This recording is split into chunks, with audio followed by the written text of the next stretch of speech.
نحمده ونصلي على رسوله الكريم أما بعد فأعوذ بالله من الشيطان الرجيم بسم الله الرحمن الرحيم رب اشرح لي صدري ويسر لي أمري واحلل عقدة من لساني يفقه قولي ربي زدني علما ربي زدني علما ربي زدني علما اللهم فقهنا في الدين اللهم فقهنا في الإسلام اللهم إني أسألك علما نافعا ورزقا طيبا وعملا متقبلا اللهم اجعل القرآن ربيع قلبي ونور صدري وجلاء حزني وذهاب همي اللهم إني أسألك إيمانا لا يرتد ونعيما لا ينفد ومرافقة محمد صلى الله عليه وسلم في على جنة الخلد آمین اللہم آمین۔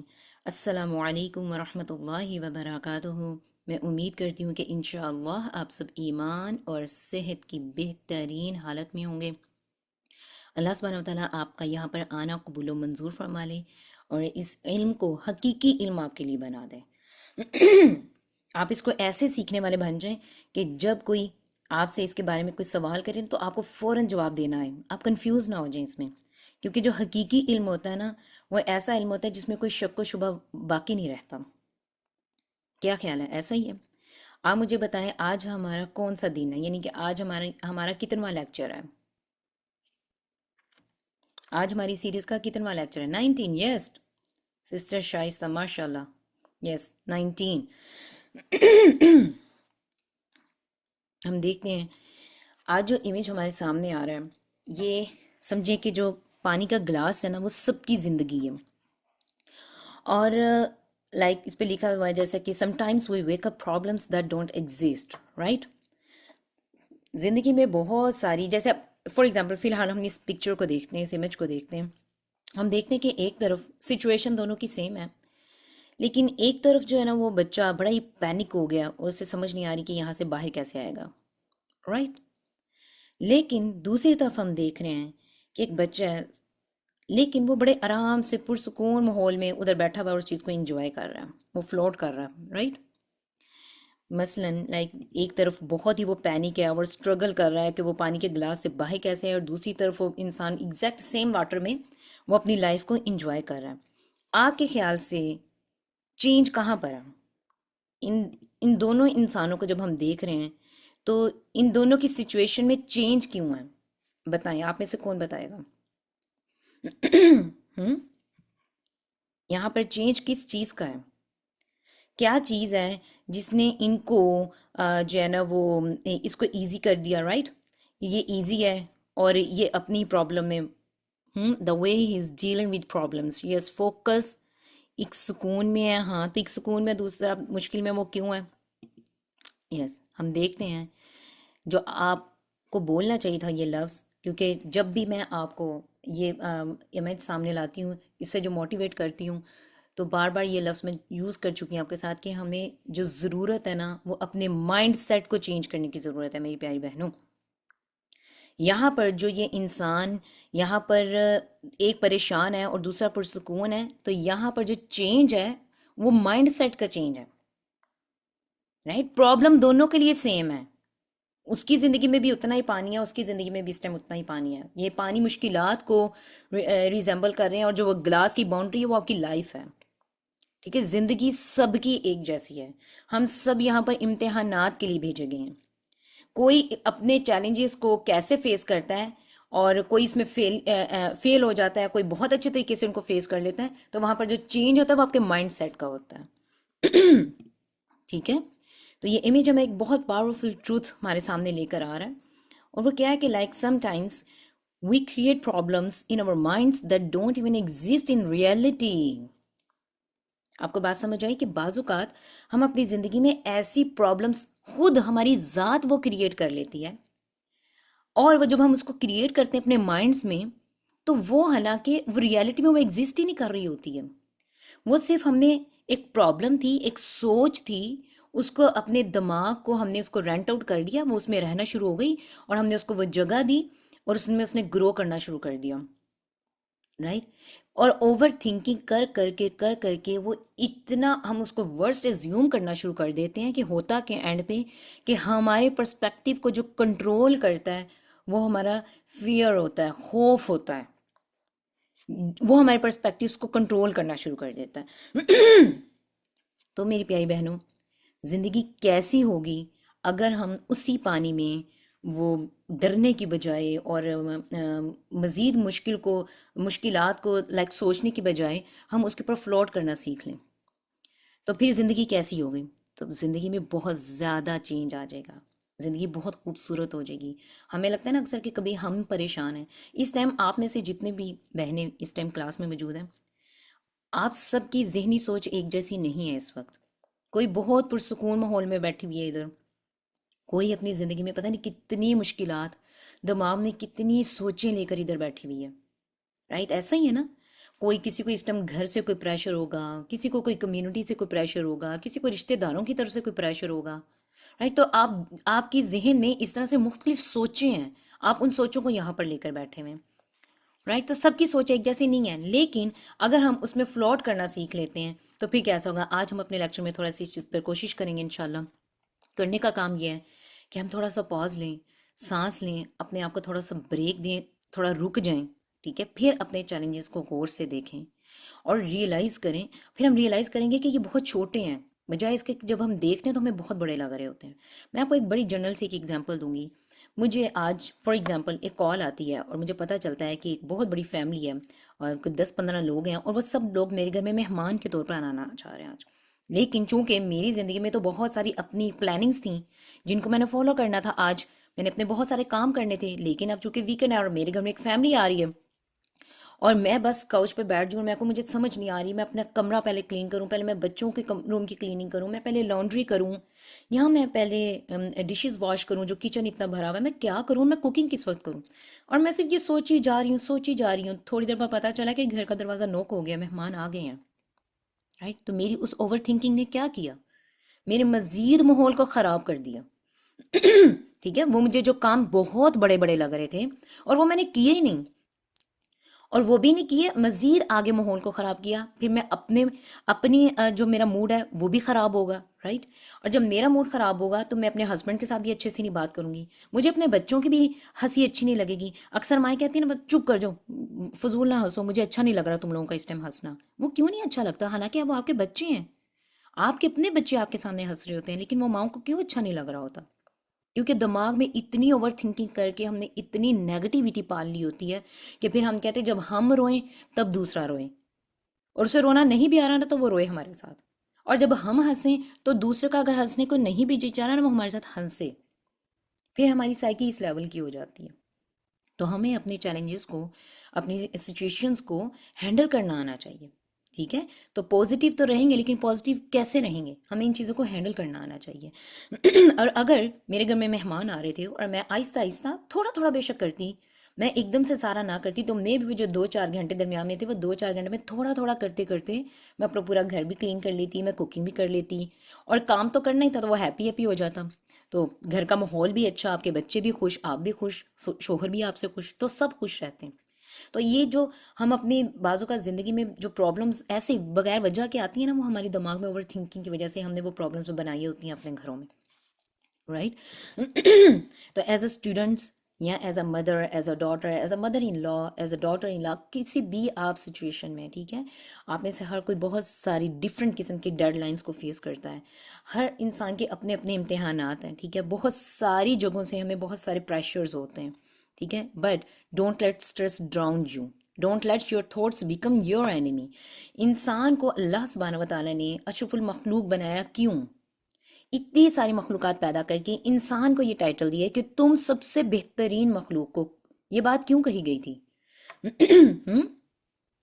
یہ بات کیوں کہی گئی تھی میری پیاری بہنوں؟ کہ انسان کو سوچنے کی صلاحیت دی گئی ہے، اپنی عقل کے استعمال کی بہترین صلاحیت سے نوازا گیا ہے، ٹھیک ہے؟ اور اگر ہم انہی سوچوں کو، یعنی کہ جو آپ کی نعمت اللہ نے آپ کو دی جس کی وجہ سے آپ بہترین جو ہے مخلوق کہلائے، اور اگر اسی نعمت کو، اللہ کے اسی فضل کو ہم اوور تھنکنگ میں بدل دیں گے، انہی تھاٹس کو، تو وہ ہماری دشمن بن جائیں گی۔ تو یعنی کہ ہم نے جس کی وجہ سے ہم اشرف المخلوق کہلائے تھے سوری، اسی چیز کو، اسی نعمت کو میں نے اپنا دشمن بنا لیا اپنی کم عقلی کی وجہ سے. کیوں؟ کیونکہ جو اللہ نے مجھے نعمت دی تھی، جو اس کا استعمال کا حق تھا نا، میں نے اس کو ویسے استعمال نہیں کیا. اب جب ویسے میں نے اسے استعمال نہیں کیا تو وہ اللہ کی نعمت وہ کس چیز میں بدل گئی؟ وہ میرے ساتھ دشمنی میں بدل گئی. ٹھیک ہے؟ تو میری پیاری بہنوں، اوور تھنکنگ نہیں کرنی ہے. You are stronger than you think, you are smarter than your fears. So you are always in control of how you respond. آپ کی ہر چیز کا دار مدار اس چیز پر ہے کہ آپ اس کا ریئیکشن کیسے دے رہے ہیں. ٹھیک ہے؟ آج ہم مزید آگے لیکچر میں بھی دیکھیں گے کہ کبھی کوئی مشکل آتی ہے تو اس کا ریئیکشن کیسے دیا جاتا ہے، تو آپ کا دشمن بھی کیسے دوست میں بدل جاتا ہے انشاءاللہ. So it's not about the situation, it's about your reaction to it. کبھی بھی زندگی میں سچویشن سب کی ایک جیسی ہیں. ہم کہتے ہیں نا، دیکھنے میں اگر ہوتا ہے کہ بہت سارے لوگ بہت ہیپی ہیں، میں ہی اس وقت پریشان ہوں. وہ ہیپی بھلا کیوں ہوتے ہیں اور میں پریشان کیوں ہوتی ہوں؟ کیونکہ سچویشن ایک جیسی تھی، لیکن معاملہ کیا ہوا کہ ان کو وہ سچویشن ہینڈل کرنی آ گئی، مجھے وہ سچویشن ہینڈل کرنی نہیں آئی. اور جو جس چیز سے میں ڈر گئی تھی، وہ جو خوف تھا، میں نے اس خوف کو اپنے پر حاوی کر لیا. مجھے پتہ نہیں چلا کہ میں نے اس کو ہینڈل کیسے کرنا تھا اس وجہ سے. تو کبھی بھی زندگی میں کبھی بھی کوئی مشکل آتی ہے اور آپ کو یہ لگتا ہے کہ میرے ساتھ ہی کیوں، میں ہی کیوں، تو سوچیں کہ وہ جو پانی کا گلاس ہے نا، وہ سب کی زندگی ہے اور سب کی زندگی اس ٹائم ایک جیسی ہے. ٹھیک ہے؟ لیکن میں نے اس میں پینک نہیں ہونا، میں نے اس میں ڈوبنا نہیں ہے، بلکہ میں نے اس میں تیرنا سیکھنا ہے. اور میں ایسا کر سکتی ہوں، میں اتنی مضبوط ہوں. ٹھیک ہے؟ اور قرآن سے جڑنے والے لوگ تو پھر بہت مضبوط ہوتے ہیں انشاءاللہ. ٹھیک ہے؟ آج ایک بہت پیاری آیت ہم قرآن جار میں ڈالنے جا رہے ہیں، سورۃ الاحقاف کی آیت نمبر 15. اللہ سبحانہ وتعالیٰ یہاں پر ایک مومن کی دعا ہمارے سامنے لے کر آ رہے ہیں، اور وہ فرما رہا ہے کہ ربی اوزعنی ان اشکر نعمتک التی انعمت علی وعلی والدی وان اعمل صالحا ترضاہ واصلح لی فی ذریتی انی تبت الیک وانی من المسلمین. بہت خوبصورت دعا ہے. اور آج یہ پڑھنے کے بعد، اچھا یہ حضرت سلیمان کی دعا ہے. آپ سسٹرز میں اس کو دوبارہ دیکھیے گا. ٹھیک ہے؟ جو حضرت سلیمان کی دعا ہے وہ اس سے ملتی جلتی ہے. خیر، تو آپ نے آج یہ کرنے کے بعد، اس کو سیکھنے کے بعد، اس کو آپ نے ضرور یاد بھی کرنا ہے انشاءاللہ. ٹھیک ہے؟ بہت پیاری دعا ہے. اس میں کہا جا رہا ہے کہ ایک مومن ہے اور وہ مومن کوئی بھی ہو سکتا ہے. ٹھیک ہے؟ 40 سال کی عمر میں جب انسان جاتا ہے نا، تو پھر یہ دعائیں مانگنا شروع کر دیتا ہے. اور قرآن ہمیں یہ بتا رہا ہے اور سکھا رہا ہے. بہت پیاری دعا ہے.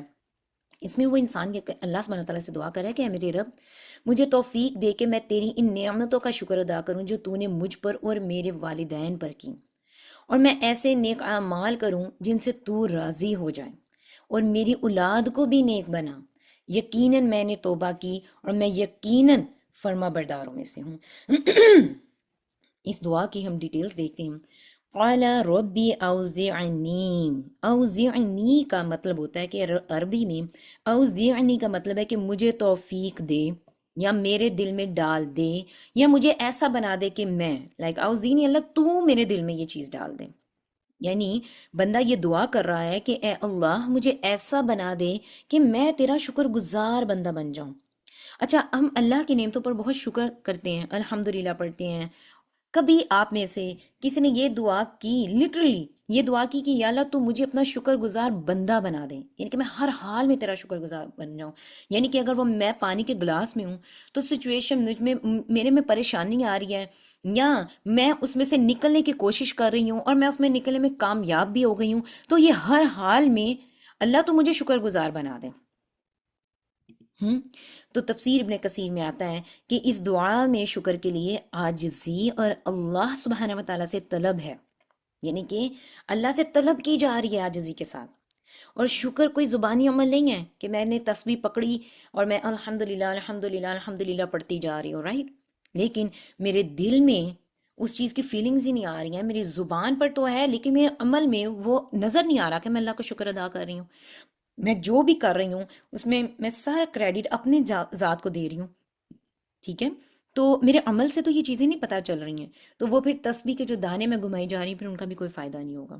تو لہٰذا جو شکر گزاری ہے وہ زبانی تو ہونی چاہیے، زبانی کے ساتھ ساتھ دل میں بھی اس کا وہ آپ دل سے بھی تسلیم کریں، اور آپ کے عمل میں بھی یہ چیزیں ظاہر ہونی چاہیے۔ ان اشکر نعمتک التی انعمت علی وعلی والدی، اے رب مجھے اس نعمت کا شکر ادا کرنے کی توفیق دے جو تو نے مجھ پر اور میرے والدین پر فرمائی۔ یعنی کہ یہاں انسان اس بات کا اقرار کر رہا ہے کہ جو کچھ بھی مجھے ملا ہے وہ محض اللہ کی عطا ہے، میرا اس میں کوئی کوئی کمال نہیں ہے، وہ خود ساختہ نہیں ہے، یہ سب میرے اللہ کی طرف سے عطا کردہ ہے۔ تو انسان اپنے والدین کی نیکیوں کا بھی شکر ادا کرتا ہے، کیونکہ اکثر والدین کی دعاؤں، تربیت اور قربانیوں کے اثرات اولاد کو ملتے ہیں۔ میں یہ بات ہمیشہ آپ کو کہتی ہوں کہ جب آپ دین سے جڑے ہیں، وقتی طور پر آپ کو لگ رہا ہوگا کہ آپ اپنے بچوں کو بتاتے ہیں، وہ ان چیزوں کو انڈرسٹینڈ نہیں کر رہے ہیں، یا ہو سکتا ہے اس ٹائم ان کا مائنڈ سیٹ اس لیول کا نہ ہو، رائٹ؟ لیکن ایک وقت آئے گا آپ کی گئی نیکیوں کی جو مٹھاس ہے وہ آپ کی نسلوں تک پہنچ جاتی ہے۔ اگر وہ آپ کی جو کی گئی نیکیاں تھیں ان میں اگر اخلاص ہے تو اس کی مٹھاس آپ کی نسلوں تک لازمی جاتی ہے، ٹھیک ہے؟ تو ان سب چیزوں کے اثرات آپ کی اولاد کو بھی ملتے ہیں۔ تو اس لیے تو دیکھیں کہ اس دعا میں اللہ سبحانہ وتعالیٰ بتا رہے ہیں کہ وہ انسان پھر جب 40 سال کی عمر کو پہنچ جاتا ہے تو پھر اپنے والدین کی نیکیوں کا بھی شکر ادا کر رہا ہے، سبحان اللہ، رائٹ؟ وَأَنْ عَامَلَ صَالِحًا تَرْضَاهُ، اور مجھے ایسے نیک عمل کی توفیق دے جس سے تو راضی ہو جائے۔ یعنی کہ نیک عمل تو کوئی بھی ہو سکتا ہے، رائٹ؟ لیکن وہ عمل جو اللہ کے در پر قبول ہو جائے۔ میری پیاری بہنوں، ہم زندگی میں جو بدعت جو لوگ کرتے ہیں، رائٹ، وہ بدعت کیوں چھوڑنا مشکل ہو جاتی ہے؟ وہ چھوڑنا اسی لیے مشکل ہو جاتی ہے کیونکہ اس کو ہم نیکی سمجھ کے کر رہے ہوتے ہیں، رائٹ؟ اس حد تک ہم اس کو نیک کام سمجھتے ہیں کہ اگر ہم نہیں کریں گے تو ہمیں لگتا ہے کہ ہماری زندگی کا فلاں کام نہیں ہوگا، رائٹ؟ اور اگر تو اس میں نیکی کا عنصر پایا جاتا ہے، تو بہت سارے نیک اعمال ہم بدعت میں بھی کر رہے ہوتے ہیں۔ تو اس لیے ایسے عمل کی دعا مانگنی ہے کہ اللہ سبحانہ و تعالیٰ سے کہ ایسے عمل جو قبول ہو جائیں اور قبول وہی عمل ہوں گے جو اخلاص کے ساتھ کیے جائیں گے، اور نمبر 2 کہ وہ سنت شریعت کے مطابق ہوں گے، جن کو آپ صلی اللہ علیہ وسلم نے قرآن اور حدیث میں رجسٹرڈ کیا ہوا، رائٹ؟ جو اللہ نے قرآن میں اور حدیث میں آپ صلی اللہ علیہ وسلم نے جن کو سٹیمپ کر دیا ہے وہ اعمال نیک شدہ ہیں، اور وہی اعمال صحیح نیک عمل ہیں۔ تو اعمال صرف ظاہری عبادت نہیں ہے، بلکہ یہ نیت، اخلاص اور اللہ کی رضا کا حصول شرط کا جو حصول ہے وہ شرط ہے۔ اگر میں ایک ظاہری عبادت کر رہی ہوں، نماز پڑھ رہی ہوں، ٹھیک ہے، لیکن اس میں میری نیت ہی خالص نہیں تھی، اور میں نے دوستوں میں نماز ہی صرف ان کو دکھانے کے لیے پڑھی، یا میرا اس میں اخلاص پختہ نہیں تھا اور اللہ کی رضا کا حصول ہی نہیں تھا، تو وہ پھر عبادت کا کوئی فائدہ نہیں ہے۔ میں بے شک 5 نمازیں اس میں پڑھ رہی ہوں، بے شک 5 نمازوں کے ساتھ میں نوافل بھی پڑھ رہی ہوں، میں پھر بہت لمبے لمبے سجدے بھی کر لوں، تو ان کا کوئی فائدہ نہیں ہے، رائٹ؟ تو اعمال کے ساتھ ساتھ نیت کا خالص ہونا، اخلاص ہونا اور اللہ کی رضا کا جو حصول ہے وہ شرط ہے، وہ اعمال نیک ہوں گے۔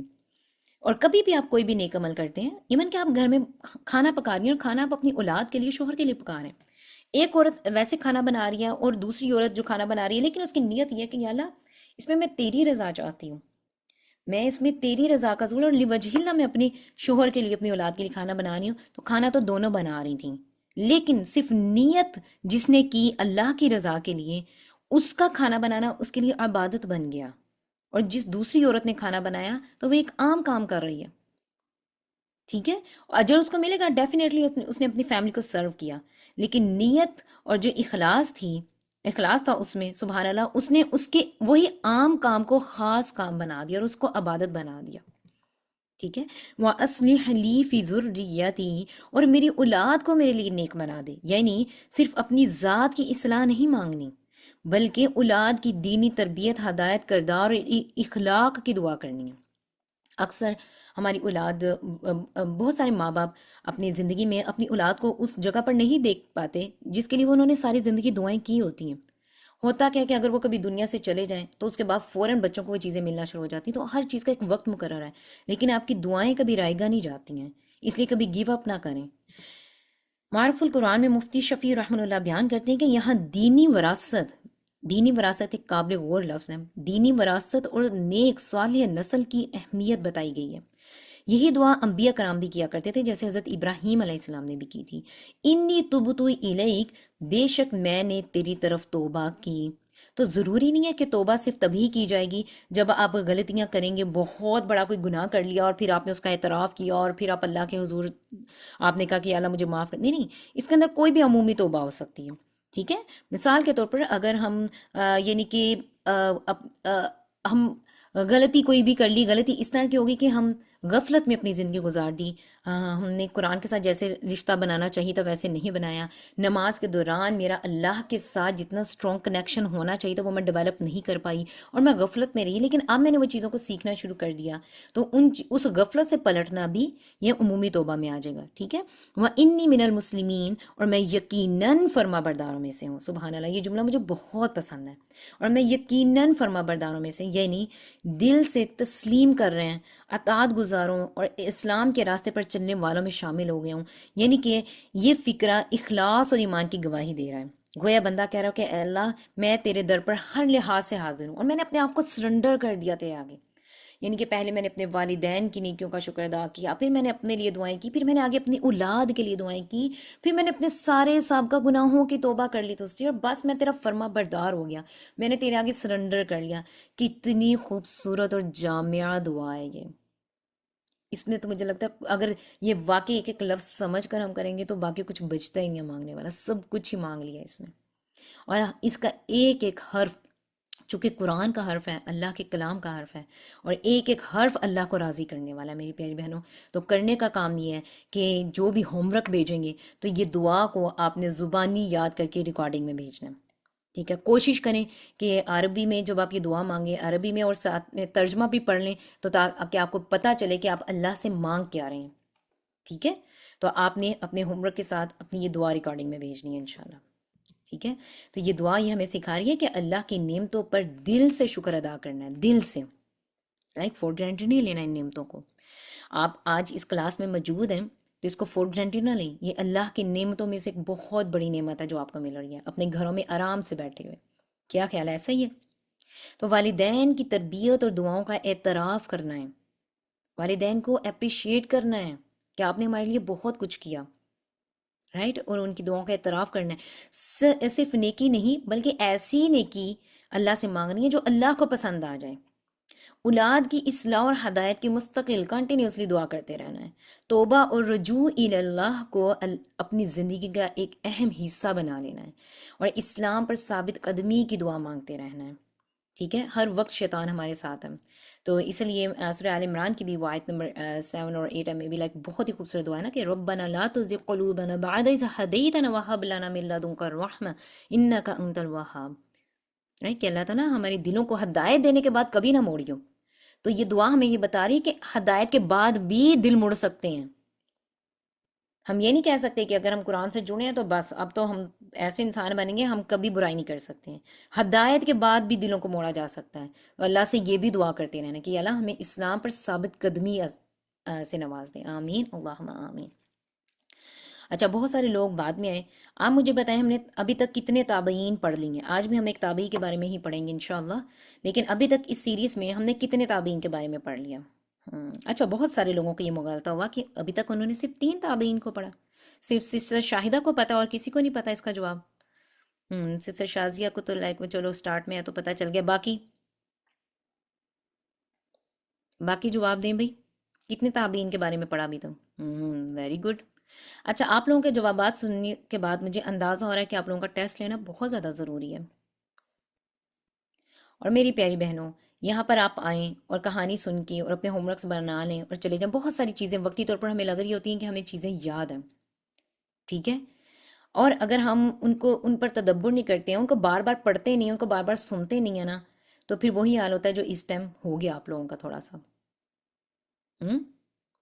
یہ چیز ظاہر کر رہی ہے کہ آپ نے ابھی تک پیچھے سے کتنے لیکچرز کتنی مرتبہ ریوائز کیے.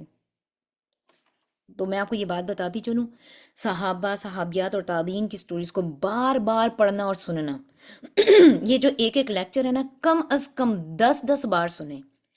تو آپ کی علم میں تھوڑی بہت پختگی آ جائے گی، کیونکہ ان کی سٹوریز اتنی ورسٹائل ہیں اور ان کے نیمز اتنے آپس میں ملتے جلتے ہیں، سب چیزیں اس طرح سے ہیں، آپس میں گتھی ہوئی ہیں کہ وہ آپ کنفیوز ہو جاتے ہیں اگر آپ ان کو صرف ایک دو دفعہ پڑھیں گے اور آپ کہیں گے بس ٹھیک ہے مجھے تو چیزیں یاد ہو گئیں، اور بس دو تین دفعہ سن لیا، چار دفعہ سن لیا، بس ٹھیک ہے مجھے پتہ چل گیا ان کے بارے میں، تو پھر ان کے بارے میں اتنا ہی پتہ چلتا ہے جس طرح کہ مجھے ابھی جوابات موصول ہو رہے ہیں آپ سے، ماشاء اللہ سے، سبحان اللہ۔ آج ہم پانچویں تابعین کے بارے میں پڑھیں گے، ٹھیک ہے؟ آج ہم پڑھیں گے حسن البصری کے بارے میں۔ حسن البصری کا نام بہت دفعہ آپ نے سنا ہوگا، اکثر سوشل میڈیا کے اوپر کوئی کوٹیشنز بھی چل رہی ہوتی ہیں، اور یہ سوچے بغیر کہ یہ حسن بصری نے کہی ہے یا نہیں کہی، ہم آگے فارورڈ بھی کرتے ہیں، رائٹ؟ اور یہ سوچے بغیر کہ حسن بصری تھے کون، آپ مجھے بتائیں حسن بصری کون تھے؟ تابعین کا تو پتہ چل گیا کہ وہ ان کا شمار تابعین میں سے ہوتا ہے، اس کے علاوہ آپ میں سے کوئی ان کے بارے میں کچھ جانتا ہے؟ تو آج چلیں انشاءاللہ تعالی ہم سب مل کے ان کے بارے میں جاننے کی کوشش کرتے ہیں۔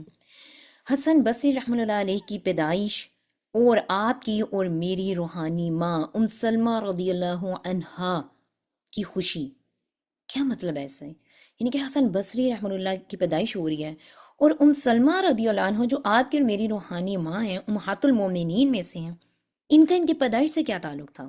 Let's see. ام المؤمنین حضرت ام سلمہ رضی اللہ عنہا کو کسی نے خوشخبری دی کہ ان کی جو لونڈی تھی اس کا نام خیرہ تھا، اس نے ایک لڑکے کو جنم دیا ہے، یعنی کہ حضرت حسن بصری کی جو والدہ تھیں ان کا نام خیرہ تھا، اور وہ کس کی لونڈی تھی؟ ام المؤمنین حضرت ام سلمہ رضی اللہ عنہا کی، ٹھیک ہے؟ تو یہ سن کر، خبر سن کر ام سلمہ رضی اللہ عنہا بہت ہی خوش ہوتی ہیں، اور ان کا دل بڑا باغ باغ ہو گیا، چہرہ مبارک خوشی میں کی لہر اس پہ دوڑ گئی، اور بچے کو دیکھنے کا شوق دل میں پیدا ہوا، تو ان کی دلی خواہش تھی کہ جو ان کی لونڈی ہے وہ ان کے ہاں ہی وقت گزارتی، لیکن اس نے اپنے گھر میں جو اس کا ایک خیمہ تھا اس نے وہاں پر اس ٹائم کو اپنا سپینڈ کیا جو بچے کی پیدائش کا وقت تھا۔ خیر جب ان کو خوشخبری پہنچائی گئی تو انہوں نے کہا کہ آپ جو ہے نا بچے کو نا میرے پاس لایا جائے، انہوں نے اپنی کسی دوسری لونڈی کو بھیجا کہ بچے کو میرے پاس لے کر میں اس کو دیکھنا چاہتی ہوں۔ ایسا ہوتا ہے کہ تھوڑی دیر کے بعد دیکھتی ہیں کہ جو والدہ ہیں حضرت حسن بصری کی اور جو ان کی کنیز تھی، ان کی لونڈی تھیں خیرہ، وہ خود ہی اپنے نیو بورن بیبی کو اپنے ہاتھوں میں لے کر وہ دور سے دیکھتی ہیں کہ وہ ان کے پاس ہی آ رہی ہیں، تو وہ جب بچے کو دیکھتی ہیں تو وہ بچہ تو بہت ہی خوبصورت ہوتا ہے اور بڑا ہی ہیلدی بچہ ہوتا ہے ماشاءاللہ سے، یعنی کہ جو بھی اس کو دیکھتا ہے وہ دیکھتا رہ جاتا ہے۔ تو حضرت ام سلمہ رضی اللہ عنہ نے اپنی کنیز سے پوچھا کہ اے قیرہ کیا بچے کا نام تم نے تجویز کر لیا؟ تو اس نے کہا کہ نہیں امی جان میں نے تو نہیں کیا، یہ کام میں آپ کے سپرد کر دی ہوں، آپ ہی اس کا نام رکھیں گی۔ تو اس وقت میں حضرت ام سلمہ رضی اللہ عنہ نے حسن بصری کے حق میں دعا کرتے ہوئے ان کا نام حسن تجویز کیا، ٹھیک ہے؟ ان کا نام حسن تھا۔ اب آگے ہم دیکھتے ہیں کہ حسن بصری رحمۃ اللہ علیہ کے جو والد تھے ان کا نام یسار تھا، اور ان کا تعلق حضرت زید بن ثابت رضی اللہ عنہ کے ساتھ کیسے تھا؟ حضرت زید بن ثابت رضی اللہ عنہ کون تھے؟ چلیں وہ دیکھتے ہیں۔ حسن کی جب پیدائش ہوتی ہے تو اس وقت ام المؤمنین حضرت ام سلمہ رضی اللہ عنہا کا گھر ہی خوشیوں کا گہوارہ نہ بنا، بلکہ مدینہ منورہ میں ایک اور گھرانہ جس میں اس خوشی میں برابر کا شریک تھا، اور وہ تھا کاتب وحی حضرت زید بن ثابت رضی اللہ عنہ کا گھرانہ۔ وہ خوشی سے، وہ کاتب وحی تھے، ٹھیک ہے، اس لیے وہ اس خوشی میں شریک تھے کہ جو نیا پیدا ہونے والا جو نو مولود بچہ تھا اس کا باپ جو یسار تھا وہ ان کا غلام تھا، زید بن ثابت کا غلام تھا، اور ان کے دل میں اپنے غلام کی بڑی عزت تھی اور اسے قدر کی نگاہ سے دیکھتے تھے، ٹھیک ہے؟ تو آگے ہم دیکھتے ہیں کہ حضرت حسن بصری رحمۃ اللہ علیہ اور ام سلمہ رضی اللہ عنہ کا تعلق مزید مضبوط ہوتا ہے، کیونکہ ان کی والدہ ان کے پاس رہنا شروع کر دیتی ہیں، ام سلمہ کے پاس رہتی ہیں، اور بچہ جو ہے حضرت ام سلمہ رضی اللہ عنہ کی جو وہ قیادت میں جو ہے وہ پرورش اور تربیت پا رہا ہے زیر نگرانی۔ تو اس میں آپ سیرت کی بہت ساری کتابوں میں دیکھیں گے کہ آتا ہے کہ ام سلمہ رضی اللہ عنہ جو ہے وہ حضرت حسن بصری کی رضائی ماں بھی تھیں۔ اس سے پہلے آپ کو پتہ ہی ہے کہ حضرت ام سلمہ کے بارے میں ہم بہت پڑھ چکے ہوئے ہیں، اور یہ میں نے مزید سلائڈ بھی بنا دی تھی، آپ ان کے بارے میں مزید جان سکتے ہیں۔ خیر ہم دیکھتے ہیں کہ ام سلمہ رضی اللہ عنہا کے بارے میں آتا ہے کہ وہ حسن بصری کی رضائی ماں بھی تھیں۔ تو مائنڈ میں یہ سوال پیدا ہوتا ہے کہ جب ان کی پیدائش ہوئی تو ام سلمہ کا تو اس وقت کوئی بچہ نہیں تھا جو دودھ پیتا ہو، رائٹ؟ آپ صلی اللہ علیہ وسلم بہت دیر پہلے وفات پا چکے ہوئے تھے، تو یہ پھر رضائی ماں کیسے ہوئیں؟ تو میری پیاری بہنوں، اس میں مورخین اور محدثین کے جب ہم ریویوز کو پڑھتے ہیں تو ان کے نزدیک جو دودھ پلانے والی جو روایت ہے اس کے دو آئیڈیاز ہیں جو اپنی طرف سے وہ شیئر کرتے ہیں. وہ یہ کہ پہلا وہ ان کے متعلق یہ ہے کہ براہ راست انہوں نے ان کو دودھ نہیں پلایا، بلکہ ان کی نگرانی میں کسی اور کے ذریعے دودھ پلایا گیا.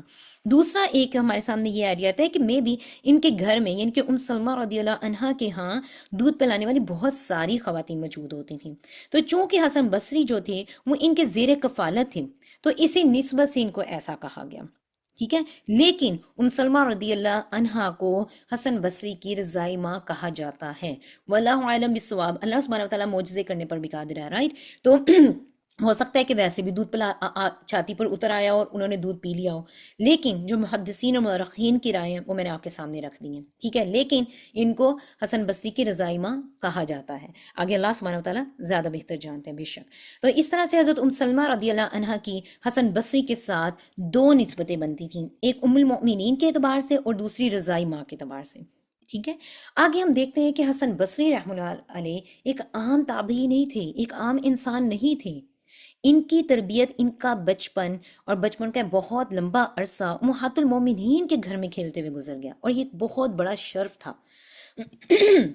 امہات المومنین کے باہمی خوشگوار تعلقات اور گھروں کے آپس میں قرب و ربط کی وجہ سے اس خوش نصیب بچے کو تمام گھروں میں آنے جانے کا موقع ملتا رہا، اور اس طرح سے اہل خانہ کے پاکیزہ اخلاق اور اطوار اپنانے کی سعادت حاصل ہوئی. حضرت حسن بصری رحمۃ اللہ علیہ بیان کرتے ہیں کہ بچپن میں ازواج مطہرات کے گھروں میں آنے جانے اور کھیل کود سے چہل پہل رہتی تھیں جب وہاں پر جاتے تھے، اور تمام گھر خوشیوں کا گہوارہ بنے رہتے تھے. چونکہ اور کوئی بچہ نہیں تھا، تو چونکہ یہ وہاں پر بچے تھے اور امہات المومنین کے گھروں میں یہ جا کر کھیلتے کودتے رہتے تھے، ان پر کوئی روک ٹوک نہیں تھی، اور چونکہ بچے بھی تھے تو پردے کا کوئی معاملہ بھی نہیں تھا، اور بلا جھجک ہی ان کے گھر میں چلے جایا کرتے تھے. سبحان اللہ. تو یہ بہت بڑے شرف کی بات تھی جو یہ بڑے کے لوگوں کو بتا رہے ہیں کہ میرا بچپن ایسا گزرا ہے، اور کن گھروں میں گزرا ہے، کن خواتین کے گھروں میں گزرا ہے جو آپ کی میری روحانی مائیں ہیں. ٹھیک ہے. حضرت حسن بصری رحمۃ اللہ علیہ اور ان کے استاد ہم دیکھتے ہیں کون کون سے صحابہ کرام تھے. تو ان میں ہم بہت بڑے صحابہ کرام کا نام آتا ہے، جن میں حضرت عثمان بن عفان آتے ہیں، حضرت علی بن ابی طالب، ابو موسیٰ اشعری، حضرت عبداللہ بن عمر، حضرت عبداللہ بن عباس، حضرت انس بن مالک، حضرت جابر بن عبداللہ رضی اللہ عنہ. یہ سب جو صحابی تھے ان سے انہوں نے علم حاصل کیا. جی، لیکن جو سب سے زیادہ یہ انسپائر ہوئے تھے وہ حضرت علی رضی اللہ عنہ کی پرسنالٹی سے انسپائر ہوئے. ان کے ساتھ رہ کر انہوں نے بہت کچھ ان سے علم سیکھا، رائٹ. کیا ہوتا ہے کہ حسن بصری رحمۃ اللہ علیہ کا پھر بصرہ کی طرف سفر کب ہوتا ہے، اور ان کے نام کے ساتھ بصری کیوں لگ گیا؟ کیونکہ ان کا نام تو حسن جو سلمہ رضی اللہ عنہا نے رکھا تھا، تو ان کا نام تھا حسن بن یسار. یسار ان کے والد کا نام تھا، رائٹ. تو حسن بصری کے نام سے یہ کیسے مشہور ہو گئے؟ ہم دیکھتے ہیں کہ حضرت حسن بصری رحمۃ اللہ علیہ جب اپنی عمر کی 14 بہاریں دیکھ چکے تھے، یعنی کہ یہ مدینہ میں ٹین ایج تک وہاں پر 14 ایئرس انہوں نے اپنی زندگی کے وہاں پر گزار دیے، تو ان کے والدین کے یہ اپنے والدین کے ہمراہ بصرہ منتقل ہو گئے اور وہیں اپنے خاندان کے ساتھ مستقل رہائش اختیار کر لی تھی. تو اس طرح سے حضرت حسن جو ہیں وہ بصرہ کی طرف منسوب ہوئے اور لوگوں میں حسن بصری کے نام سے جانے جانے لگے تھے. ٹھیک ہے. خالد بن صفوان کا ایک بہت خوبصورت بیان جو حسن بصری رحمۃ اللہ علیہ کے بارے میں ہمارے سامنے وہ بیان کرتے ہیں. وہ بتاتے ہیں کہ خالد بن صفوان بیان کرتے ہیں کہ میں عراق کے قدیم شہر ہیرا میں بنو امیہ کے جرنیل اور فاتح قسطنطنیہ مسلمہ بن عبد الملک سے ملا. تو اس نے مجھ سے دریافت کیا کہ خالد، مجھے معلوم ہوا ہے کہ حسن بصری تمہارے یہاں رہتے ہیں، تو ان کے بارے میں بڑی باتیں سنی، تو کچھ تم بھی مجھے ان کے بارے میں بتاؤ اگر تم جانتے ہو تو. تو میں نے کہا، یعنی کہ خالد بن صفوان کہہ رہے ہیں کہ انہوں نے کہا کہ آپ کا اقبال بلند ہو، ہر دم کامیابی آپ کے قدم چومے. بلا شبہ میں ان کے متعلق آپ کو بہترین معلومات پہنچاؤں گا. وہ تو بہت ہی اچھے دل کے مالک، جو اچھے انسان ہیں، اچھے دل کے مالک ہیں. تو خیر وہ ان کے بارے میں جب بتانے لگے تو انہوں نے کہا کہ میں نے انہیں کہا کہ اس کا باطن ظاہر جیسا ہے، یعنی کہ باطن ظاہر جیسا ہونا ایک کامیاب انسان کی نشانی ہے میری پیاری بہنوں. اس کے قول اور فعل میں کوئی تضاد، کوئی کنٹراڈکشن نہیں پائی جاتی. جب وہ کسی کو نیکی کا حکم دیتا ہے پہلے خود اس پر عمل کرتا ہے، جب کسی کو برائی سے روکتا ہے وہ خود بھی اس برائی کے قریب نہیں پھٹکتا. اور میں نے دنیاوی مال و متاع سے اسے بالکل مستغنا و بے نیاز پایا. جو اس کے پاس علم اور تقوی کا خزانہ ہے، لوگ اسے حاصل کرنے کے لیے بے چین رہتے ہیں. ٹھیک ہے، اور دیوانہ وار اس کی طرف لپکتے ہیں۔ وہ لوگوں کا محبوب نظر ہے۔ یہ باتیں سن کر جنرل مسلمہ بن عبد الملک پکار اٹھا، خالد اب بس کیجئے، اتنا ہی کافی ہے، کیونکہ یہ بہت بڑی تعریف تھی جو ان کے حق میں کی گئی، اور تعریف وہ ہوتی ہے جو آپ کی غیر موجودگی میں کی جاتی ہے۔ منہ پر تو آپ کی تعریف کوئی بھی کر سکتا ہے، رائٹ؟ لیکن اگر آپ کو پتہ چلے نا، ٹھیک ہے آپ تعریف کے حریص نہیں ہیں، آپ کو انسانوں کی تعریف کے حریص نہیں ہونا چاہیے، لیکن اگر آپ کو پتہ چلے نا آپ کی ایبسنس میں دو لوگ آپ کے بارے میں اچھے الفاظ میں بات کر رہے تھے، تو ڈیفینیٹلی اس سے آپ کا مرال اپ ہوتا ہے۔ ایسا ہی ہے نا، آپ کو اچھا لگتا ہے، آپ کے ہونٹوں پہ مسکراہٹ آ جاتی ہے، آپ کا دل خوش ہو جاتا ہے، ٹھیک ہے؟ تو مسلمہ بن عبد الملک رحمۃ اللہ علیہ کا قول حسن بصری کے بارے میں بہت مشہور ہے۔ وہ اس کے بعد کہا کرتے تھے کہ وہ قوم کیسے گمراہ ہو سکتی ہے جس میں حسن بصری رحمۃ اللہ علیہ موجود ہوں، ٹھیک ہے؟ ہم دیکھتے ہیں کہ حسن بصری جو ہے نا وہ حق بات پر بولنے پر بہت زیادہ مشہور تھے، یعنی کہ کبھی کسی سے نہیں ڈرتے تھے، اور جو حق بات ہوتی تھی نا اس کا فل سر عام اظہار کر دیا کرتے تھے۔ تو حجاج بن یوسف کے بارے میں ایک دفعہ انہوں نے کچھ ایسی باتیں کی جس پر ہم دیکھتے ہیں کہ حجاج بن یوسف کا رد عمل کیسا تھا اور کیا معاملہ وہاں پر پیش آیا۔ حجاج بن یوسف نے جو وہ عراق کا گورنر تھا، اس نے اپنے دور میں حکومت میں، ہم سب جانتے ہیں کہ حجاج بن یوسف کا جو دور ہے وہ ظلم و تشدد سے بھرا ہوا دور تھا اور مسلمانوں کے لیے بہت ہی برا دور تھا۔ اس نے بہت زیادہ ظلم کیے مسلمانوں پر۔ حجاج بن یوسف نے ایک کام بس اچھا کیا تھا جس کی وجہ سے اس کے بارے میں جانا جاتا ہے۔ یہ آپ کا ہوم ورک ہے، مجھے بتائیے گا کہ کیا کام اس کا اچھا تھا، نہیں تو نیکسٹ ٹائم انشاءاللہ میں آپ کو بتاؤں گی۔ خیر، تو حسن بصری رحمۃ اللہ علیہ جو ہے نا وہ ان چند اشخاص میں سے تھے جنہوں نے اس کی سرکشی اور ظلم جب دیکھتے تھے اس کو آگے بڑھ کر روکنے کی کوشش کی، اس کو ہاتھ سے بھی روکنے کی کوشش کی، اس کا زبان سے بھی اس کو روکنے کی کوشش کی، اور دل سے بھی برا مانا۔ ہوتا کیا ہے کہ حجاج بن یوسف نے نا ایک عالی شان محل تعمیر کرواتا ہے، اور جب اس کی تعمیر مکمل ہو جاتی ہے تو اس کے افتتاح کے لیے اس کی تقریب رکھتا ہے، اور اس میں تمام شہر کے لوگوں کو بلاتا ہے، اور تاکہ لوگ آئیں اور پھر اس کے محل کو دیکھیں اور اسے دعائے کلمات سے نوازیں اور بس واہ واہ کریں۔ ہمارے یہاں بھی ایسا ہوتا ہے نا، جب ہم بڑے بڑے گھر لیتے ہیں تو پھر ہم لوگوں کو انوائٹ کرتے ہیں، لیکن ہم نے تو سورہ یاسین پڑھانی ہوتی ہے یا بس کچھ اس طرح کی چیزیں کرنی ہوتی ہیں۔ لیکن کبھی سوچیں اگر آپ ایسا کرنے لگیں کہ واقعی مقصد گھر میں بلا کے لوگوں کو قرآن پڑھانا یا اپنا نیا گھر دکھانا تھا۔ خیر، وہ بھی اسی طرح سے لوگوں کو انوائٹ کرتا ہے۔ حسن بصری رحمۃ اللہ علیہ سوچتے ہیں کہ یہ تو ایک بڑا ایک سنہری موقع ہے اور اس کو ہاتھ سے نہیں جانے دینا چاہیے، یہاں پر بہت سارے لوگ، بڑی دنیا آئے گی اس کا یہ محل دیکھنے کے لیے، تو یہ تو دنیا داری کا مال ہے اور وہ لوگ اس سے اٹریکٹ ہو سکتے ہیں، تو کیوں نہ یہاں پر جا کے لوگوں کو اللہ تعالیٰ کی نعمتوں کا کی یاد دہانی کروائی جائے، اور لوگوں کو یہ یاد دہانی ریمائنڈر دیا جائے کہ یہ جو چیز تم دیکھنے کے لیے آئے ہو یہ دنیا داری کی چیزیں ہیں، مومن کا اس کے ساتھ کوئی تعلق نہیں ہے، ٹھیک ہے؟ اور خیر ایسا ہی ہوتا ہے، جب آپ موقع پر پہنچے تو دیکھا کہ لوگ اس عالی شان اور بلند و بالا محل کے چاروں طرف جمع ہیں، اور خوبصورت اس عمارت کی خوبصورتی پر جو ہے نا وہ دل سے متاثر ہو رہے ہیں اور اس کے بارے میں تعریفیں کر رہے ہیں۔ آپ نے لوگوں کو جھنجھوڑتے ہوئے کہا، ایکسکیوز می، لائک سنو میری بات توجہ سے، ہمیں یہ معلوم ہے کہ فرعون نے اس سے بھی زیادہ مضبوط، خوبصورت اور عالی شان محل تعمیر کروائے تھے، لیکن اللہ تعالیٰ نے فرعون کو ہلاک کر دیا، تباہ و برباد کر دیا، اس کے محل نیست و نبود کر کے رکھ دیے تھے۔ تو کاش حجاج کو یہ معلوم ہو جائے کہ آسمان والا اس سے ناراض ہے اور زمین والوں نے اسے دھوکے میں رکھا ہوا ہے۔ وہ پورے جوش اور ولولے سے حجاج کے خلاف برس رہے تھے، یعنی کہ وہ تقریر کرنا شروع ہو گئے اس پر، اور ان کے منہ سے الفاظ تیروں کی طرح نکل رہے تھے۔ تمام مجمع کے لوگ ایک دم پریشان ہو گئے۔ ان میں سے ایک آدمی نے کہا کہ حسن بصری سے کہا کہ جناب اب بس کر دیجئے، اتنا ہی کافی ہے، کیوں اپنے آپ کو ہلاکت کے منہ میں ڈال رہے ہیں؟ آپ کو پتہ نہیں کہ کتنا ظالم ہے، آپ کو کیا سزا دے سکتا ہے اس کے بدلے میں، تو آپ اس سے پریشان نہیں ہو رہے ہیں؟ حسن بصری نے اس نیک دل شخص سے کہا، میرے بھائی، اللہ تعالیٰ نے اہل علم سے یہ پیمان لیا ہے کہ وہ ظالم کے منہ پر بغیر کسی خوف کے حق بات کا پرچار کرتے رہیں گے اور کبھی اس راہ وفا میں جفا کا گزر نہیں ہونے دیں گے۔ یہی ہمیشہ حق والوں کا وتیرہ رہا ہے اور یہی فریضہ آج میں انجام دے رہا ہوں، رائٹ؟ اب آپ دیکھیں کہ حق بات کی صرف تلقین ہی نہیں کرتے تھے، حق کے بارے میں بولنے کی صرف تلقین کرتے تھے، عمل کر کے بھی لوگوں کو دکھایا۔ ہمارے یہاں میجورٹی کیا ہوتی ہے، ایک طبقہ ہے مسلمانوں میں جو اگر مثال کے طور پر لائک ہم باتیں بہت کرتے ہیں، حق بات میں بولنے کی، ہم سٹیٹس بھی بڑے اچھے اچھے لگائیں گے، ہم باتیں بھی بڑی اچھی کریں گے، ہم درس بھی بہت اچھا دے سکتے ہیں، رائٹ؟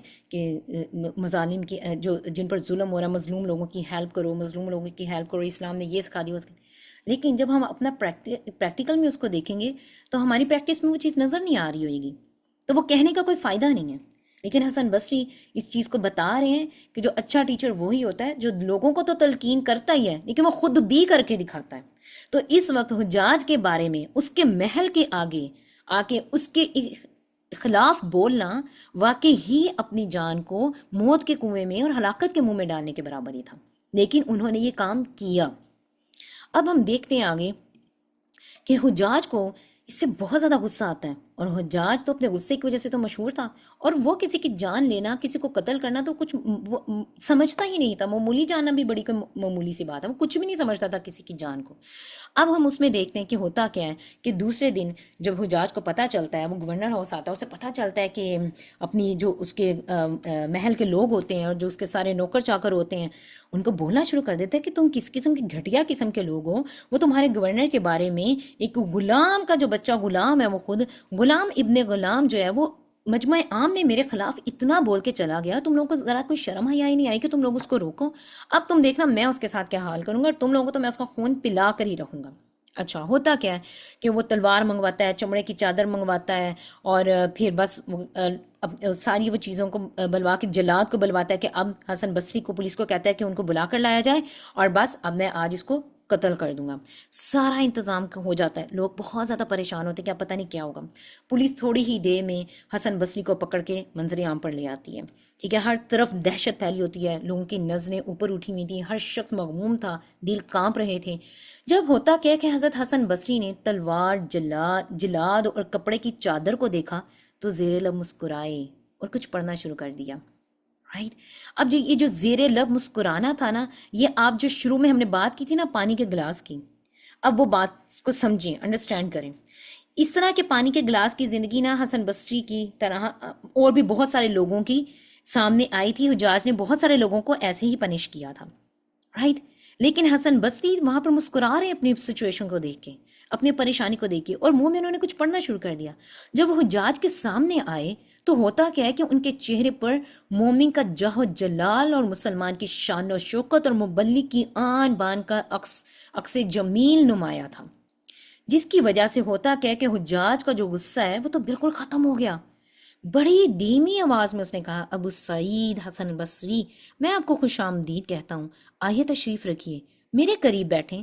میں بیٹھنے لگے، آپ جب بیٹھنے لگے تو کہا اور ذرا اور قریب ہو کر بیٹھ جائیے، یہاں تک کہ اپنے ساتھ تخت پر بٹھا لیا اس انسان کو جس کو اس نے قتل کرنے کے لیے پوری پلاننگ کی، سب لوگوں کو اکٹھا کیا، سارا ہجوم صرف حسن بصری کے قتل کو دکھانے کے لیے اس نے لوگوں کا وہاں پر اکٹھا کیا تھا، لیکن اب سب لوگ دیکھ رہے ہیں کہ اس نے تو اپنے تخت پر اپنے ساتھ بٹھا لیا، تو یہ بات کیا ہو رہی ہے؟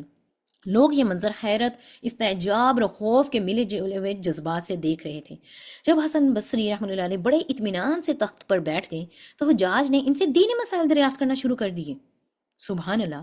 تو حضرت حسن بصری ہر سوال کا جواب بڑے دل جمعی کے ساتھ، صاحب بیانی کے ساتھ اور عالمانہ انداز میں دیتے رہے۔ حجاج بن یوسف ان کے جوابات سے بہت متاثر ہوا اور کہنے لگا، ابو سعید تم تو واقعی علماء کے سردار ہو۔ پھر قیمتی عطر منگوایا اور ان کی داڑھی کو محبت بھرے انداز میں لگا کر الوداع کہہ دیا۔ اب یہاں پر ہوتا کیا ہے اور یہ سارا معاملہ ایک دم سے کیسے چینج ہو گیا؟ ہم دیکھتے ہیں کہ حسن بصری دربار سے نکلتے ہیں تو حجاج کا دربان جو ہوتا ہے وہ بھی ان کے پیچھے بھاگتا ہے اور کہتا ہے، ابو سعید حجاج نے آج آپ کو کسی اور گھر سے بلوایا تھا، وہ تو آپ کو قتل کرنا چاہتا تھا، لیکن ہم تو دنگ رہ گئے ہیں کہ اس نے آپ کو قتل نہیں کیا اور آپ کو اپنے ساتھ بٹھا کر پھر آپ کو عطر بھی لگا رہا ہے اور آپ سے مسائل بھی پوچھ رہا ہے اور سب سے بڑھ کے اتنی دھیمی آواز میں آپ سے بات کر رہا ہے۔ تو یہ سارے معاملات کیسے ہوئے؟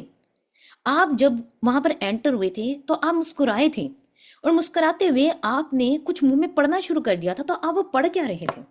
حسن بصری رحمۃ اللہ علیہ نے فرمایا، میں نے اس وقت یہ دعا کی تھی، الہی تو مجھ پہ کی گئی نعمتوں کا والی ہے، ٹھیک ہے، ہر مصیبت کے وقت تو ہی میرا سربراہ ہے، رائٹ؟ اور الہی ساری مخلوق کے دل تیرے قبضے میں ہیں، الہی حجاج کے غصے کو میرے لیے ایسا ٹھنڈا اور سلامتی والا کر دے جیسے تو نے اپنے خلیل ابراہیم علیہ السلام پر آگ کو ٹھنڈا اور سلامتی والا کر دیا تھا۔ تو ہوتا کیا کہ میری دعا کو اللہ سبحانہ وتعالیٰ نے قبول کر لیا اور حجاج کا غصہ محبت میں بدل گیا۔ وہی نا، جیسے کہ یہاں پر لکھا ہوا ہے کہ مدعی لاکھ برا چاہے تو کیا ہوتا ہے، وہی ہوتا ہے جو منظور خدا ہوتا ہے۔ تو اس طرح سے جو مشکل آتی ہے تو دعائیں تو ہم کرتے ہیں اللہ سے، لیکن ان دعاؤں میں اتنا اطمینان، اللہ پر اتنا یقین، اتنا بھروسہ ہونا کہ آپ بڑی سے بڑی مشکل کو، اپنے سامنے موت کو بھی دیکھیں اور آپ کے لبوں پر مسکراہٹ آ جائے۔ تو یہ چیز، اس چیز بات کا اظہار ہے کہ دعائیں مانگنے کے ساتھ ساتھ اللہ پر ایمان، پختہ ایمان اور یقین ہونا بہت ضروری ہے۔ جب اللہ سے مانگے تو پختہ یقین کے ساتھ مانگے کہ بڑی سے بڑی مشکل بھی سامنے آ جائے تو آپ مسکرا اٹھیں اسے دیکھ کر۔ عمر بن حبیرہ کی حسن بصرہ اور عامر بن شراحبیل، دس از شراحبیل نوٹ شاہبیل، شراحبیل ہے، یہاں پر مسٹیک ہے، ٹھیک ہے، صحیح کر لیجیے گا۔ شراحبیل سے ملاقات ہوتی ہے تو ہم دیکھتے ہیں کہ ان کی ملاقات کیسی تھی۔ بہت ہی مزے کی یہ ملاقات ہے، اس کو توجہ سے سنیے گا، اس سے بھی ہم بہت کچھ سیکھنے والے ہیں انشاءاللہ۔ ایک دن عمر بن حبیرہ جو ہیں انہوں نے حسن بصری اور عامر بن شراحبیل، عامر بن شراحبیل بھی ایک بہت بڑے تابعی تھے اور بہت ہی خوبصورت انسان تھے۔ زندگی نے موقع دیا تو ان کی زندگی کے بارے میں ہم ضرور پڑھیں گے۔ ان کی زندگی سے بھی یقین جانے میں بہت کچھ سیکھنے کو ملتا ہے۔ تربیت کا ایک خزانہ چھپا ہوا ہے عامر بن شراحبیل کی لائف کو بھی اگر ہم پڑھتے ہیں اس میں بھی۔ تو خیر، وہ ان کو مشورے کے لیے بلاتا ہے اور عرض کیا کہ امیر المومنین جو اس وقت کے امیر تھے وہ تھے یزید بن عبد الملک تھے، اور اس کو اللہ تعالیٰ نے خلافت عطا کی ہے، ٹھیک ہے، اور جیسا کہ آپ کو معلوم ہے کہ اس نے مجھے عراق اور ایران کا گورنر بنا دیا ہے، تو یہ اکثر مجھے سرکاری خطوط بھیجتا رہتا ہے، اور جب ان پر اقدامات کرنے کی باری آتی ہے تو میں دیکھتا ہوں کہ اس میں بہت سارے احکامات ایسے ہیں جو دین کے مطابق نہیں ہیں۔ تو وہ کہتے ہیں کہ جو میرے نزدیک انصاف پر مبنی نہیں ہے، ٹھیک ہے، تو وہ کہتے ہیں ایسے احکامات سے پہلو تہی اختیار کرنے کا دینی لحاظ سے میرے لیے کوئی جواز نکلتا ہے کہ نہیں نکلتا، کیونکہ اسلام نے کہا ہے کہ آپ کا امیر کالا ہے یا گورا ہے یا کوئی بھی ہے، آپ کو اپنے امیر کی بات ماننی پڑے گی۔ اب اس پر ان کے جوابات سنیے گا۔ عامر بن شرحبیل بے شک بہت بڑے تابعی تھے تو انسان نا، تو انسانوں سے بھی کچھ اس طرح کی کبھی بات ہو جاتی ہے، تو ہمیں انسان کو نا ایکچولی انسان ہونے کا مارجن دینا چاہیے۔ جو قرآن اور دین سے جڑے ہوئے لوگ ہیں ہمیں لگتا ہے وہ فرشتے ہیں، اور ہمیں لگتا ہے ان کی اولادیں بھی فرشتے ہی ہوں گی، نہ ان سے کوئی غلطی ہو سکتی ہے نہ ان کی نسلوں سے کوئی غلطی ہو سکتی ہے، اور اگر کوئی بہت مائنر مسٹیک کبھی اس سے ہو بھی سکتی ہے، اور ہو سکتا ہے ہم لوگوں سے اس سے کئی گنا بڑی مسٹیکس ہوتی ہوں، تو ہم اس کو اتنا بڑھا چڑھا کر ایگزیجریٹ کر کے لوگوں کے سامنے بیان کرتے ہیں، نہیں، یہ بہت ہی غلط بیہیویئر ہے۔ ہمیں انسان کو انسان ہونے کا مارجن دینا چاہیے، ٹھیک ہے۔ حضرت عامر بن شرحبیل ایک بہت بہترین تابعی تھے، لیکن یہاں پر خیر انہوں نے ایک ایسا جواب دیا عمر بن حبیرہ کو کہ جس میں خلیفہ کے لیے بھی ایک نرم رویہ تھا ان کے لہجے میں، اور گورنر کو خوش کرنے کا بھی ایک انداز پایا جا رہا تھا، یعنی کہ انہوں نے دونوں سائڈز کو پورا کر دیا، ٹھیک ہے۔ ہم کبھی کبھار ایسا کرتے ہیں، ہم خود بھی کرتے ہیں، لیکن حسن بصری رحمہ اللہ علیہ خاموش بیٹھے رہے، ٹھیک ہے۔ وہی میں نے کہا نا کہ تابعین تو بہت سارے ہیں، لیکن حسن بصری جیسا تو ہر انسان کی نا، ہر شخصیت کی اپنی اپنی ایک کوالٹی ہے، ٹھیک ہے۔ تو گورنر عمر بن حبیرہ نے حسن بصری کی طرف دیکھا اور کہا، ابو سعید، آپ کی اس سلسلے میں کیا رائے ہے؟ آپ نے فرمایا، اے ابن حبیرہ، ہو سکتا ہے کہ آسمان سے ایک ایسا سخت گیر فرشتہ نازل ہو جو قطعاً اللہ تعالیٰ کے حکم کی نافرمانی نہیں کرتا، وہ تجھے تخت سے اٹھا کر اس محل کی وسطوں سے نکال کر ایک تنگ و تاریک قبر میں ڈال دے، وہاں تو یزید کو نہیں دیکھ سکے گا، وہاں تجھے وہ عمل ملے گا جس میں تو نے اپنے اور یزید کے رب کی مخالفت کی تھی۔ اے ابن حبیرہ، اگر تو اللہ کا ہو جائے اور ہر دم اس کی اطاعت میں سرگرم رہے، وہ تجھے یقیناً دنیا اور آخرت میں یزید کے شر سے محفوظ رکھے گا، اور اگر تو اللہ تعالیٰ کی نافرمانی کرتے ہوئے یزید کا ساتھ دے گا تو پھر اللہ تعالیٰ بھی تجھے یزید کے ظلم و ستم کے حوالے کر دے گا۔ اور اے ابن حبیرہ، خوب اچھی طرح جان لو کہ مخلوق میں خواہ کوئی بھی ہو، اس کا وہ حکم نہیں مانا جائے گا جس میں اللہ تعالیٰ کی نافرمانی پائی جاتی ہو۔ یہ باتیں سن کر ابن حبیرہ اتنا روئے کہ آنسوؤں سے ان کی داڑھی تر ہو گئی۔ پھر وہ حضرت عامر بن شرحبیل شعبی کو چھوڑ کر حضرت حسن بصری کی طرف مائل ہوئے اور حد درجہ ان کی عزت و اکرام بجا لائے۔ رائٹ. اب ہوتا کیا ہے کہ جب یہ مشورہ کرتے ہیں تو جب اگر آج کے دور میں ہمارے ہاں میں سے کوئی بھی گورنر ہاؤس جائے تو وہ سمجھتے ہیں کہ بس دنیا میں کسی جنت میں چلے گئے ہیں. اور ایسے لوگ اس کے آگے پیچھے پھرتے ہیں انٹرویوز کے لیے نا کہ گورنر ہاؤس سے آئے تو وہاں پر کیا بات چیت ہوئی. ایسے ہی کچھ معاملہ یہاں پر ہوا. جب وہ گورنر ہاؤس سے باہر نکلتے ہیں تو جب یہ دونوں بزرگ باہر نکلے تو لوگ ان کے ارد گرد جمع ہو گئے اور ان سے گورنر کے ساتھ ہونے والی باتوں کو معلوم کرنے لگے کہ اندر بات چیت کیا ہوئی ہے. حسن بصری رحمۃ اللہ علیہ خاموش رہے. حضرت عامر رحمۃ اللہ علیہ نے لوگوں کے سامنے برملا کہا کہ لوگوں، ہمیں ہر حال میں اللہ سبحانہ و تعالیٰ کو مخلوق پر ترجیح دینی چاہیے. مجھے قسم ہے اس ذات کی جس کے قبضے میں میری جان ہے، آج حسن بصری رحمۃ اللہ علیہ نے گورنر عمر بن حبیرہ کو کوئی ایسی بات نہیں کہی جسے میں نہ جانتا ہوں، لیکن میں نے اپنی گفتگو میں گورنر کی خوشنودی کو ملحوظ خاطر رکھا، اور حسن بصری نے اپنی گفتگو میں اللہ تعالیٰ کی رضا کو پیش نظر رکھا. اللہ تعالیٰ کی رضا کو پیش نظر رکھا. اللہ تعالیٰ نے مجھے گورنر کی نظروں میں گرا دیا اور حسن بصری کو ان کی نگاہوں میں محبوب اور پسندیدہ بنا دیا. جب ہم اللہ کی رضا چاہتے ہیں نا میری پیاری بہنوں، تو پھر دلوں میں بھی اللہ ہی محبت ڈال دیتے ہیں. لیکن جب ہمارے کام لوگوں کی خوشنودی اور لوگوں کو خوش کرنے ہوتے ہیں نا، تو اللہ بھی دلوں میں لوگوں کے لیے آپ کے لیے محبت نہیں ڈالتے. پھر ایٹ دا اینڈ کیا ہوتا ہے، ہم کہتے ہیں میں نے تو اس انسان کو خوش کرنے کے لیے اتنی کوششیں کی، پتہ نہیں اس کے دل میں میرے لیے محبت کیوں نہیں پیدا ہوتی. کیونکہ ہم کوششیں انسان کو خوش کرنے کی کر رہے ہیں، ہم کوششیں اپنے خالق کو خوش کرنے کے لیے نہیں کر رہے ہیں، اس لیے وہ دلوں میں محبت پیدا نہیں ہو پا رہی ہے. تو اسی طرح سے پھر کسی نے حسن البصری رحمۃ اللہ علیہ سے پوچھا کہ آپ کے تقوی کا آخر راز کیا ہے؟ آپ کا ایمان اتنا مضبوط کیسے ہے؟ آپ کسی سے بات کرتے ہوئے ڈرتے کیوں نہیں ہیں، وہ حجاج ہو یا کوئی گورنر ہو؟ تو انہوں نے جواب دیا کہ میں نے 4 چیزوں کو اپنی زندگی میں جان لیا. میں سمجھ گیا کہ میرا رزق کوئی نہیں لے سکتا، لہٰذا میرا دل مطمئن ہو گیا. میں سمجھ گیا کہ کوئی بھی میرے لیے میرے اعمال یعنی کہ میری عبادت میں ہی اپنے حصے کی کروں گا اور کوئی نہیں کر سکتا، لہٰذا میں نے اپنی عبادت پر خود ورک کرنا شروع کر دیا، خود اسے بہترین طریقے سے کرنا شروع کر دیا. نمبر 3، میں سمجھ گیا کہ اللہ مجھے دیکھ رہا ہے، لہٰذا میں اللہ کے سامنے حیا محسوس کرتا ہوں. اگر میں کبھی بھی کوئی غلط کام کرنے لگوں تو فوراً اللہ کی حیا میرے دل میں آ جاتی ہے. اور نمبر 4، میں سمجھ گیا کہ موت میرا انتظار کر رہی ہے، لہٰذا میں نے اللہ سے ملاقات کی تیاری شروع کر دی. تو جو موت میرا انتظار کر رہی ہے اور یہ چیز میرے اللہ کے ہاتھ میں ہے، تو پھر چاہے حجاج سامنے ہو یا گورنر سامنے ہو، میں حق بات کرنے سے کیوں ڈروں؟ ہوں تو لہٰذا یہ ایک بڑی پیاری ہستی تھی جو آج میرے اور آپ کے گھر کے مہمان بنے. اور چونکہ آخر میں سب نے ہی اللہ سبحانہ و تعالیٰ سے ملاقات کرنی ہے جس کا نام وفات ہے، اور ہم اس کو بھولے بیٹھے ہوئے ہیں اپنی موت کو، رائٹ. کچھ ایسا ہی واقعہ پھر ایٹ دا اینڈ حضرت حسن بصری رحمۃ اللہ علیہ کے ساتھ ہوتا ہے. یکم رجب 110 ہجری میں جمعرات اور جمعہ کی درمیانی شب حضرت حسن بصری رحمۃ اللہ علیہ نے اپنے رب کی صدا پر لبیک کہتے ہوئے اپنی جان آفرین کے سپرد کی. صبح کے وقت جب ان کی وفات کی خبر لوگوں میں پھیلی تو بصرہ میں کہرام مچ گیا. آپ کو غسل دیا گیا، کفن پہنایا گیا اور اس مرکزی مسجد میں نماز جنازہ پڑھائی گئی، جس میں زندگی کا بیشتر حصہ عالم، معلم اور داعی اور مبلغ کی حیثیت میں گزارا تھا. بصرہ کے تمام باشندے نماز جنازہ میں شریک ہوئے. انا للہ و انا الیہ راجعون. آپ ان کے بارے میں مزید جاننا چاہتے ہیں تو یہ کتابوں کے نام آپ کے سامنے میں لائی ہوئی ہوں، آپ ان سے رجوع کر سکتے ہیں. ان کی کہانی سے ہم دیکھتے ہیں کہ ہمیں ریفلیکشن کیا مل رہا ہے. ریفلیکشن ٹائم ہے. ایٹ دا اینڈ آپ بھی ان کے بارے میں ضرور بتائیے گا. بہت پیاری ہستی، بہت پیارے، میرے دل کے بہت قریب حسن بصری رحمۃ اللہ علیہ. خیر، ہم دیکھتے ہیں کہ غلام اور اپنے سے نچلے درجے والوں کو اہمیت دینا. زید بن ثابت اور ام سلمہ رضی اللہ عنہ، زید بن ثابت رضی اللہ عنہ اور امہات المومنین میں سے ام سلمہ رضی اللہ عنہ نے کیسے اپنے غلاموں کو اہمیت دی، رائٹ. ان کے غلام کے بچوں کو بھی اپنا بچہ سمجھ رہے ہیں. ہمارے یہاں کیا ہوتا ہے، ہمارے یہاں اگر کوئی میڈ، ظاہر بات عورت ہے، شوہر کی بیوی ہے، کبھی پریگنٹ بھی ہو سکتی ہے، وہ پریگنٹ ہو جاتی ہے اور ہمیں اپنے گھروں کے کاموں کی پڑی ہوتی ہے، وہ ہم سے چھٹی مانگتی ہے. تو چھٹی تو دینے کی بجائے، چھٹی تو اگر دے دیں تو پے بھی کاٹ لیتے ہیں.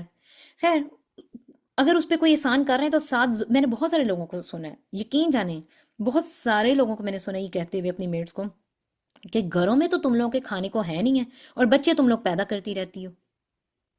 وہ بیچاری عورت پیٹ میں بچہ لیے، رائٹ، ڈیلیوری کے دن اس کے سر پہ ہیں، اور آپ اس سے باتیں کیا سنا رہے ہیں کہ کھانے کو تمہارے پاس ہے نہیں اور تم بچے پیدا کرنے میں لگی ہوئی ہو. تو کیا اس کا رزق آپ کے ہاتھ میں ہے؟ اس کا آنے والے بچے کا رشتہ اس کے ماں باپ کے ہاتھ میں بھی نہیں، یہ تو اوپر ذات ہے جو بیٹھی ہوئی ہے۔ تو ہم بہت ساری باتیں ایسے اپنی میٹس کو کہتے ہیں، لیکن یہاں پر تو ایسا نہیں ہو رہا۔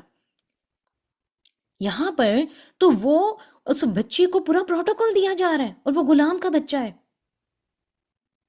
کیسے پروٹوکول دیا جا رہا ہے کہ اگر ہم دیکھتے ہیں ام سلمہ رضی اللہ عنہا اس بچے کا نام خود رکھ رہی ہیں۔ تو اگر ہمیں ان ہستیوں سے پیار ہے تو یقین جانیں، میں کہتی ہوں کہ ابھی تک اگر آپ کے دل میں واقعی صحابہ صحابیات اور اگر تابعین کے بارے میں سچی محبت پیدا ہوئی ہے نا، تو یقین جانیں آپ کو اپنے طبقے کے غریب لوگوں سے اور غلام طبقے سے محبت ہو جانی چاہیے اب تک۔ اور اگر آپ کو اپنے سے غریب کمزور طبقے سے محبت نہیں ہوئی تو 100% گارنٹی کے ساتھ میں آپ کو یہ بات کہہ سکتی ہوں، آپ کو ان ہستیوں سے بھی محبت نہیں ہوئی بھی۔ اہل علم کے قول اور فعل میں تضاد نہیں ہوتا۔ میں آپ کو کہتی رہی ہوں ایک بات، ابھی فار ایگزامپل ابھی میں نے آپ کو ایک بات کہی کہ اپنے سے کمزور طبقے والوں سے محبت کریں، اور میرے گھر میں میڈ آ رہی ہے اور آپ کہتے ہیں میم صبا کے گھر میں تو میڈ آتی ہے، بیچاری کا برا حال کیا ہوتا ہے انہوں نے، یہاں سے بھی صفائی کرو، یہ بھی کرو، وہ بھی کرو، دیتی تو تھوڑے سے پیسے ہیں، وہ بیچاری کا برا حال کر دیتی ہیں یہ۔ تو آپ کیا سوچیں گے میرے بارے میں؟ تو جو اہل علم ہوتے ہیں نا، ان کے قول اور فعل میں تضاد نہیں ہوتا۔ قول اور فعل میں کس کے تضاد ہوتا ہے؟ کس کے تضاد ہوتا ہے قول اور فعل میں؟ منافقین کے، جو اسلام کے ساتھ مخلص نہیں ہیں، ان لوگوں کے قول اور فعل میں تضاد ہوتا ہے۔ اہل علم کی ذمہ داری ہے کہ ظلم کو روکنے کی کوشش کی جائے، اور آپ ظلم کو روکنے کی کوشش اپنے ہاتھ میں پہلے بھی کہہ چکی ہیں، جو اس وقت آپ کے ہاتھ میں قلم اور کاغذ ہے نا، آپ ظلم کو اس قلم اور کاغذ کے ساتھ بھی روک سکتے ہیں۔ یہ بہت بڑا ہتھیار ہے جو آپ کے سامنے ہے۔ اور یہ جو فون آپ کے ہاتھوں میں نا، جس کی سکرین سے آپ یہ لیکچر لے رہے ہیں، یقین کریں اس فون کے ذریعے بھی آپ ظلم کو روک سکتے ہیں۔ یہ ساری اللہ کی نعمتیں ہیں۔ وہ الگ بات ہے کہ ہماری جنریشن نے اور ہم نے ان کو برے سے برے کاموں میں استعمال کرنا شروع کر دیا، اور یہ نعمتیں تھیں، ان کے بارے میں پوچھا جائے گا آپ سے۔ یہ نعمتیں تھیں، ہم نے ان کو جب ان میں اوور ایگزیجریشن کی، ان کا ہم نے غلط استعمال کیا، تو یہ نعمتیں ہمارے لیے آج ہماری دشمن بن گئی ہوئی ہیں۔ یہ نعمت جو آج میرے سامنے اور آپ کے سامنے آپ کے ہاتھوں میں ہے، کمپیوٹرز ہیں یا فونز ہیں، یہ اللہ کی بہت بڑی بلیسنگ ہے۔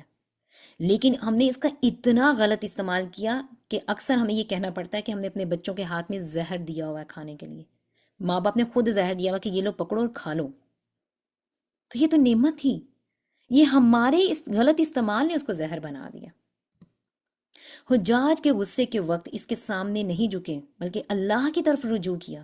ہمارے سامنے کبھی کوئی ایسے موت، نعوذ باللہ، کبھی بھی اللہ ایسی کوئی آزمائش نہ لائے، لیکن سپوز اگر آ جاتی ہے تو ہم تو دوسرے کے پاؤں پڑنا شروع کر دیں، ہماری ایمان اتنے کمزور ہیں، ہم اس کی چاپلوسی شروع کر دیں، اس کے ساتھ میٹھی باتیں شروع کر دیں۔ لیکن آپ امیجن کریں کہ موت کی تیاری سامنے ہے، جلاد سامنے کھڑا ہے، ٹھیک ہے، اور چمڑا سامنے ہے جس کے اوپر لٹا کے گردن کاٹی جانی تھی، اور سب چیزیں ریڈی ہیں، اور حضرت حسن مسیح رحمۃ اللہ علیہ جب انٹر ہوئے تو وہاں پر لبوں پہ مسکراہٹ ہے۔ اس مسکراہٹ نے اتنا روب اور دبدبا ڈال دیا کہ اس کا سارا غصہ ایک دھیمی آواز میں بدل گیا۔ تو یہ چیز اس بات کا ثبوت ہے میری پیاری بہنوں کہ آپ کو کوئی نقصان نہیں پہنچا سکتا، پوری دنیا، حدیث میں آتا ہے پوری دنیا مل کر اگر آپ کو نقصان پہنچانا چاہے نہیں پہنچا سکتی اگر اللہ نے نہیں چاہا۔ ہم کہتے ہیں نا فلاں بندے نے تو میری اتنی انسلٹ کی، میری عزت کی دھجیاں اڑا دیں، فلاں نے تو میرے خلاف ایسے چالیں چلیں، فلاں وہ فلاں کچھ بھی نہیں ہے، وہ فلاں اوور تھنکنگ کر کر کے آپ نے اپنے دماغ میں پال رکھا ہے اس فلاں کو، وہ فلاں ریئلٹی میں ایگزسٹ نہیں کرتا، یہ آپ کی اوور تھنکنگ ہے، وہ آپ کا خوف ہے جو ہر وقت آپ کو یہ نیگیٹیوٹی کی طرف لے جا رہا ہے۔